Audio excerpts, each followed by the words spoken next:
సాయంత్రం 6:30 గంటలయింది. చిన్నగడ్డ అనే గ్రామం చుట్టూ పొగమంచు కమ్ముకుంది.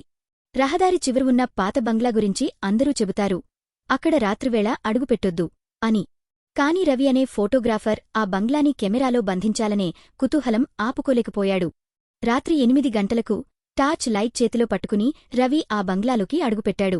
గోడలపై పాత చిత్రాలు వేలాడుతూ ఉన్నాయి. గాలి దెబ్బకు తలుపులు చప్పుడు చేస్తుంటే ప్రతి మూలన ఏదో ఊపిరి తీసుకుంటున్నట్లు అనిపించింది. ఫోటో తీయబోతుండగానే కెమెరా ఆపేయబడింది.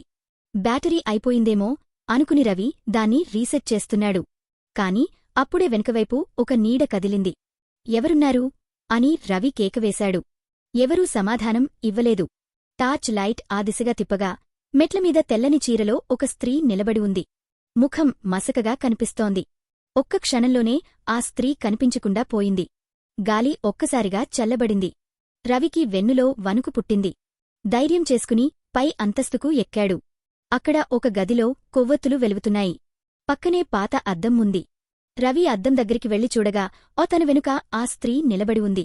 ఆమె కళ్ళు ఎర్రగా వెలుగుతున్నాయి. రవి వెనక్కి తిరిగేలోపే అద్దం పగిలిపోయింది. గదంతా చీకటిలో మునిగిపోయింది. మరుసటిరోజు ఉదయం గ్రామస్థులు బంగ్లా బయట రవి కెమెరా కనుగొన్నారు. కెమెరాలో చివరిగా తీసిన ఫోటోలో రవి వెనుక తెల్లని చీరలో ఆ స్త్రీ స్పష్టంగా కనిపించింది. కాని రవి మాత్రం ఎక్కడా కనపడలేదు.